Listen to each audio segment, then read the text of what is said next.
हर हर महादेव। हार्दिक स्वागत करती हूँ आप लोग का अपने चैनल पे। महादेव जी की कृपा से आप लोग सकुशल अच्छे होंगे। आज मैं सुनाऊंगी चरित्र प्रेम सागर कथा, जो कि मेरा 49वां अध्याय चल रहा है। इसके आगे का जितना मुझसे बन पड़ेगा उतना मैं आप कथा सुनाऊंगी। आप लोग प्लीज़ मेरे चैनल पर बने रहे, मेरे चैनल को सब्सक्राइब, वीडियो को लाइक कर दें, इसको शेयर भी कर दीजिए आप लोग। चलिए शुरू करती हूँ। इसके सुनने से मनोकामना पूरी होती है, घर पवित्र होते हैं, घर में आने वाले संकट नष्ट होते हैं। आप लोग इसे सुनिए, इसके सुनने से पापों का नाश होता है, मोक्ष की प्राप्ति होती है। चलिए शुरू करती हूँ। श्री सुखदेव जी बोले कि हे महाराज, एक दिन श्री कृष्ण बिहारी भक्ति हितकारी कुब्जा को प्रीत विचार अपनी प्रतिज्ञा पालने के लिए उद्धव जी को साथ ले उसके घर गए। जब कुब्जा वहाँ जाए देखा तो चित्रशाला में उज्ज्वल बिछौना बिछा है, उस पर एक फूलों की सवारी अच्छी सेज बिछी है, उस पर हरि जा विराजे। और कुब्जा एक और मंदिर में जाए सुगंध अपटन लगाए, नहाए धोकर अपनी चोटी कर साफ कपड़े पहन सिख से श्रृंगार कर पान खाए सुगंध लगाए, यो राव चाव से श्री कृष्ण चंद्र के निकट आई, जैसे रति अपने पति के पास आई हुई, और लाज से घुघुट किए प्रथम मिलन का भय उर में लिए चुपचाप एक और खड़ी दे रही।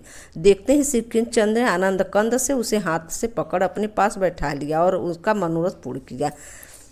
आगे चौपाई। तब उठ उद्धव ढीग आए, भई लाज हर नयन नवाए।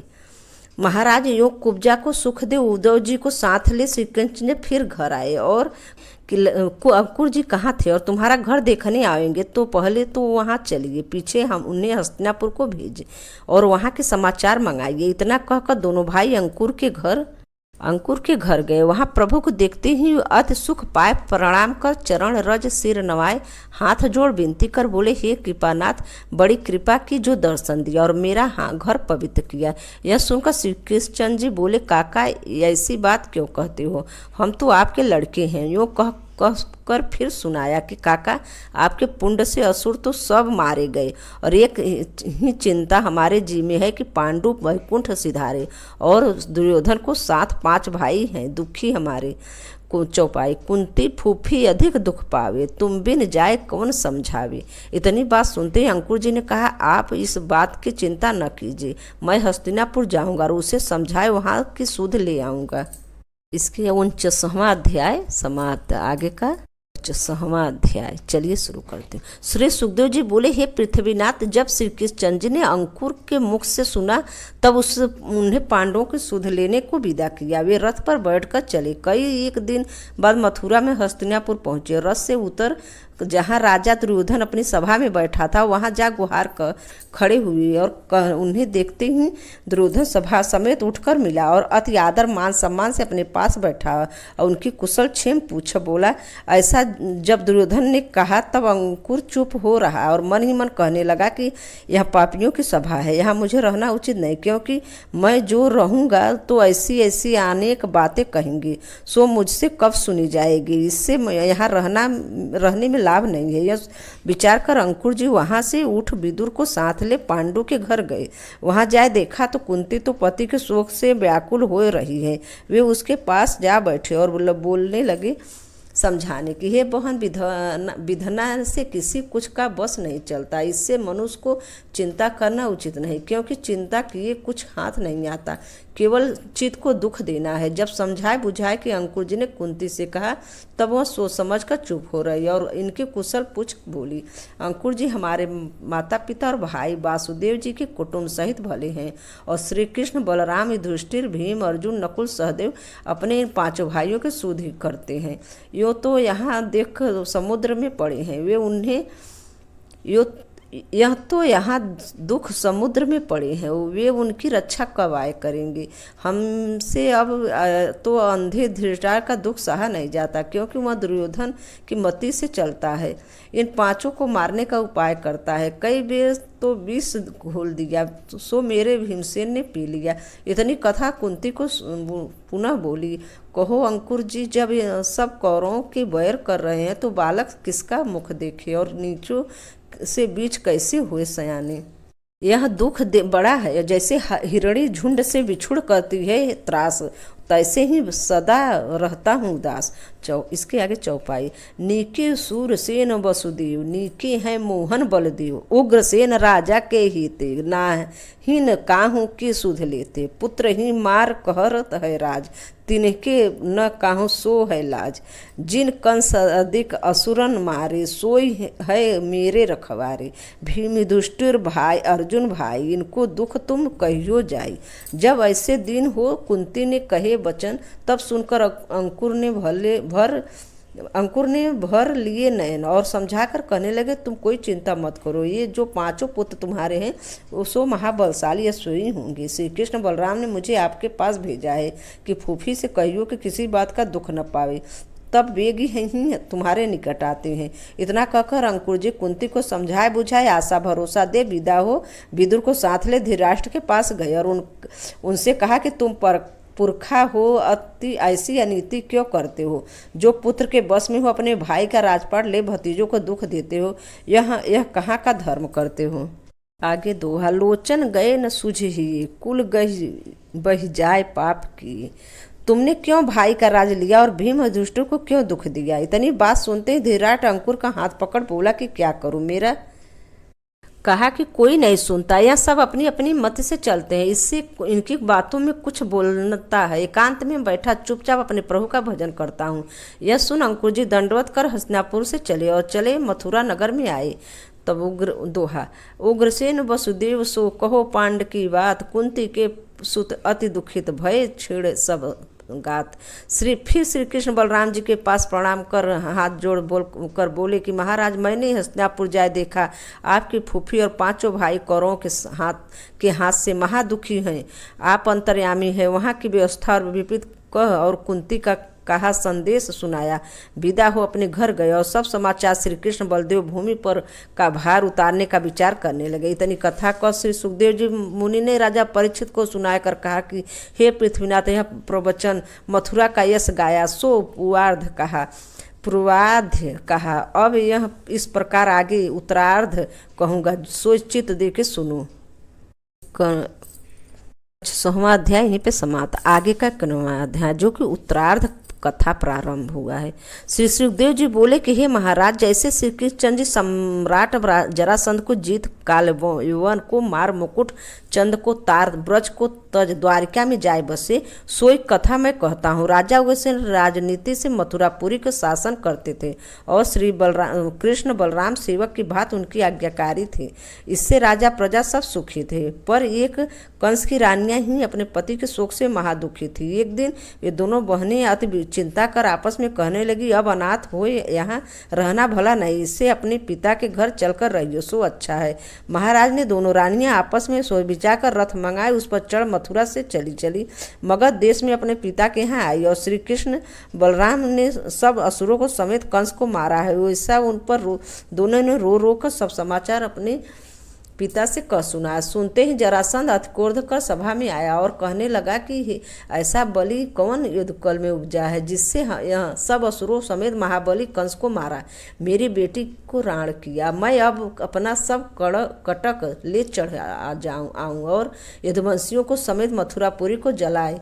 श्री कृष्ण बलराम को जीत बाध न लाऊं तो मेरा नाम जरासंध नहीं है। इतनी बात कह उसने तुरंत ही चारों ओर राजाओं को पत्र लिखे और तुम अपना अपना दल ले हमारे पास आओ, अब हम कंस का बदला यदुवंशियों का निर्वंश करेंगे। जरासंध का पत्र पाते ही जब राजा आए और जरासंध ने भी अपनी सेना ठीक ठाक बना रखी, निदान जब सब असुर दल साथ ले जरासंध से जिस समय मगध देश में मथुरापुरी के प्रस्थान किया, उस समय उसके संग 23 अक्षौहिणी सेना थी।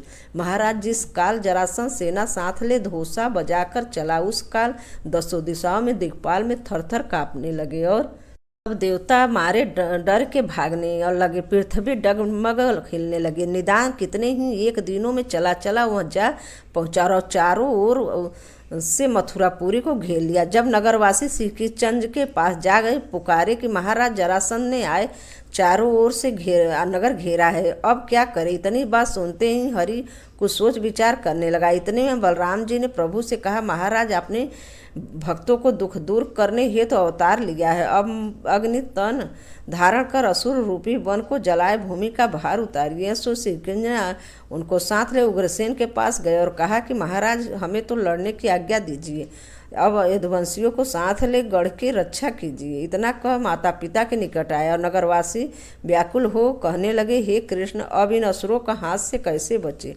तब हरि ने माता पिता समेत सबको भयातुर देख समझाया कि कहा तुम किसी बात की चिंता मत करो, यह असुर दल शीघ्र नष्ट होंगे। फिर उन्होंने विदा हो प्रभु से जो आगे बढ़े तो देवताओं ने शस्त्र भर रथ उनके भेज दिए, आए इनके सामने खड़े हुए। तब वे दोनों रथों में बैठे लिए। दोहा निकले दो भ्रात यदुराय, पहुंचे शीघ्र सुदल में जाए। जब जरासंध खड़ा था तो वहां जा निकले। देखते ही जरासंध श्री कृष्ण से कहा, अति अभिमान कर कहने लगा, अरे तू बड़े सोही से भाग जा, मैं तुझे क्या मारूं, तू मेरे सामने समान का नहीं है, जा मैं तुझे पर अस्त्र चलाऊं, भला बलराम को मैं देखता हूँ। श्री कृष्ण जी बोले, अरे मूर्ख, जो सुरमा होते हैं वे बड़ी बोल नहीं बोलते, इसमें दैन्यता करते हैं। जो अपने मुंह अपनी बड़ाई करते हैं उन्हें क्या है कि जो गरजता है सो बरसता नहीं। यह सुन जरासंध ने जो क्रोध किया तो श्री कृष्ण बलदेव चल खड़े हुए, उनके पीछे वह भी अपनी सेना ले धाया और उनसे भी जो पुकार कर कहा कि अरे दुष्ट, मेरे आगे ऐसा कहाँ भाग कर जाओगे, तुम बहुत दिन जीते बचे, तुमने मन में क्या समझता है, अब जीते न रह पाओगे। जहाँ सभी असुरों समेत कंस गया वहीं सब यदुवंशियों समेत तुम्हें भेजूंगा। जो जरा दूर जाए। दोनों भाई खड़े हुए और श्री कृष्ण ने जब शस्त्र लिए, बलराम जी ने हल मूसल, जो ही असुर दल उनके निकट गया त्यों ही दोनों भी ललकारे ऐसे टूटे जैसे हाथियों युद्ध हैं पे टूटे और लगा लोहा बजाने। जब काल मारू बाजा बजता था, सब देवता अपने अपने विमानों में बैठकर आकाश में देख देख प्रभु यश गाते थे, इन्हीं की जीत मानते थे। और उग्रसेन समेत यदुवंशियों अति चिंता करते थे कि श्री कृष्ण बलराम को असुर दल जाने क्यों दिया। इतनी बात सुन श्री सुखदेव जी ने बोले कि हे पृथ्वीनाथ, जब लड़ते लड़ते असुर की बहुत सी सेना कट गई, तब बलदेव जी ने रथ से उतरकर जरासंध को बांध लिया। इतने में श्री कृष्ण बलराम ने कहा कि इसे जीता छोड़ दो, मारो मत, क्योंकि यह जीता जाएगा तो फिर असुरों को साथ ले आएगा, जिन्हें मारकर हम भूमि का भार उतारेंगे, और जीता न छोड़ेंगे तो राक्षस भाग गए सो हाथ न आएंगे। ऐसे बलदेव जी को समझाए प्रभु ने जरासंध को छुड़वा दिया। वह अपने उन लोगों में गया जो जहाँ रण से भाग के बचे थे। आगे चौपाई। चहुदिस गिरे और पछताए, सिगरी से ना जाए बिलाए, भयो दुख अति कैसे कीजिए, जब घर छाड़े तपस्या कीजिए। तब मंत्री बोला, क्या हुआ, जो अब की लड़ाई में हारे फिर अपनी दल जोड़ लेंगे और सब यदुवंशियों समेत श्री कृष्ण बलदेव को स्वर्ग बैठाएंगे। तुम किसी बात की चिंता मत करो। महाराज ऐसा समझाए। जो असुर रण में भागकर बचे थे उन्हें और जरासंध को मंत्री घर ले पहुंचा और वहां पर कटक जोड़ने लगा। श्री कृष्ण बलराम भक्त हित कर उग्रसेन के पास आए और दंडवत हाथ जोड़ बोले, महाराज आपके पुण्य प्रताप से असुरों को मार भगाया, अब निर्भय राज कीजिए। इतना सुन राजा उग्रसेन ने अति आनंद बड़ा मान बड़ाई की और फिर हम कहने लगे कि इसके कितने एक दिन पीछे जरासंध उतनी ही सेना ले फिर चढ़ाया आया और श्री कृष्ण बलदेव ने पुनः त्यों ही मार हटाया। ऐसे 23 अक्षोणियों सेना ले जरासंध 17 बेर आया और प्रभु ने बार बार भगाया। इतनी कथा कह से सुखदेव जी मुनि ने राजा परीक्षित से कहा, हे महाराज, इस बीच नारद मुनि जी ने कुछ आई तो एकाएक उठकर कालयवन में यहाँ गए, जहाँ उन्हें देखते ही वहाँ के सभा समेत उठ खड़ा हुआ और दंडवत कर हाथ जोड़ पूछा कि हे महाराज, आपने का आना कैसे हुआ यहाँ। सुन के नारद कहे चौपाई। सुन के नारद कहे बिचारे, मथुरा में बलभद्र मुरारे, तुम बिन उन्हें हने नहीं कोई, जरासंध सो कहो कुछ नहीं हुई। तू है अजर अमर अति बली, बालक वासुदेव और हली। यो कहकर नारद बोले, जैसे मेघ वर्ण कमल नयन, अति सुंदर बदन, पीताम्बर पहने, पीत पट ओढ़े देखियो, उनका पीछा बिना मारे मत करियो छोड़ियो। इतना कह नारद मुनि चले गए और कालवेवन अपना दल जोड़ने लगा। नारद मुनि चले गए और कालवेवन अपना दल जोड़ने लगा। उसने 30 करोड़ मच्छे इकट्ठे किए। उनकी मोटी भुजा, लंबे गले, बड़े दांत, मैले भेष, भूरे केस, घुघुची से लाल नयन, तिनके साथ ले डंका थे, मथुरापुरी पर चढ़े आया और उसे चारों ओर से घेर लिया। उस काल श्री कृष्णचंद्र ने उसका व्यवहार देख अपने मन में विचारा कि यहाँ रहना भले नहीं है, क्योंकि आज यहाँ चढ़ाया है और कल तो जरासंध चढ़ाए तो प्रजा दुखी हो पाएगी। इससे उत्तम है कि यहाँ न रहियो, अब सब समेत अनंत जाए बसियो। हरि ने विचार कर विश्वकर्मा को बुलाया, समझाए के कहा कि तुम अभी जाए समुद्र के बीच एक ऐसा नगर बनवाओ जिसमें ये सब यदुवंशी सुख से रहे, पर यह भेद न जाने कि हमारे नहीं, ये भेद न जाने कि हमारे नहीं, और पल भर में सबको वहाँ ले पहुँच जाओ। इतनी बात सुनते विश्वकर्मा ने जा समुद्र के बीच शुद्ध धरती के ऊपर 12 योजन का एक नगर जैसा श्री कृष्ण ने कहा था वैसा ही बनाया। रात में बनाया, उसका नाम द्वारिका रखाए। हरि ने कहा कि फिर प्रभु ने उसे आज्ञा दी कि इसी समय तू यदुवंशियों को वहाँ पहुँचा दे, कोई यह भेद न जान पाए कि हम कहाँ गए हैं और कौन ले गया है। इतनी वचन सुन के प्रभु के मुख से ज्यों ही निकला त्यों ही रातों रात उग्रसेन वासुदेव समेत विश्वकर्मा ने यदुवंशियों को वहाँ पहुँचाया और श्री कृष्ण बलराम जी वहाँ पधारे। उस बीच समुद्र के लहरों को शब्द सुनकर यदुवंशी चौंक पड़े और अति आश्चर्य कर आपस में कहने लगे कि मथुरा में समुद्र कहाँ से आया। तब हरि बलराम बोले, प्रजा की रक्षा कीजिए और कालवेवन का वध कीजिए। इतना कह दोनों भाई चले चले ब्रजमंडल में आए। यहीं पे कथा समाप्त हुई। अब आगे का अगले वीडियो में सुनाऊंगी। जय श्री कृष्णा, राधे राधे, हर हर महादेव, धन्यवाद।